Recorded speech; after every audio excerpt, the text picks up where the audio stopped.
My first experience, oh my god, I don't even know what that was. Like, I wouldn't even refer to it as sex. It was like in year 8 and I was literally going out with a boy for a month or so. And oh my god, I loved him so much.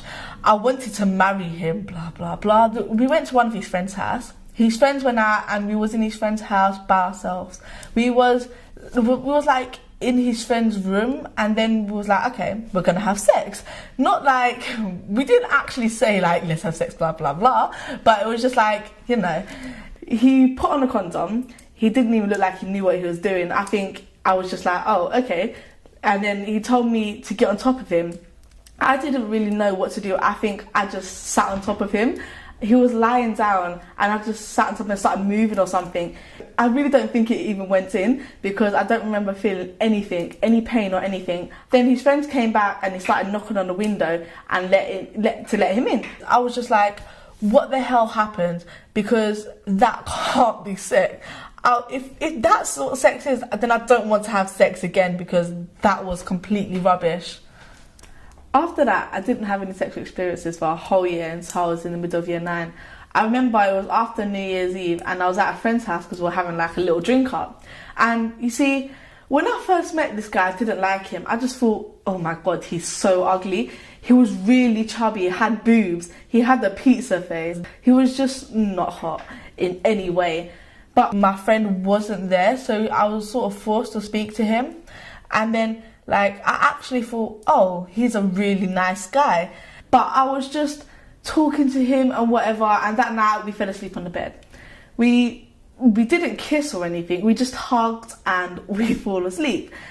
And then I started to go to his house, we started talking on the phone a lot more. Eventually we started going out. I would say that I lost my virginity to him because that was actually sex, not like whatever that was before. I remember that I bled and I remember that I liked it and asked him to do it again, and obviously we had it again. I like having sex with him. I just enjoyed the way it felt. I felt like we had a connection. We enjoyed it equally, maybe him just a little bit more because like I didn't really know my body that well, so I weren't really having an orgasm or anything. But at the time, yeah, it was good. In year 10, I went out with another boy. We went out for a year and we had sex quite a few times. Sex with him was better than it was with the first one, obviously, because he went down on me all the time. He always loved to go down. I actually have no explanation to why. He would just more focus on my pleasure than his own. Obviously, if you don't have an orgasm, you can still have enjoyable sex. And it's not every time that you can.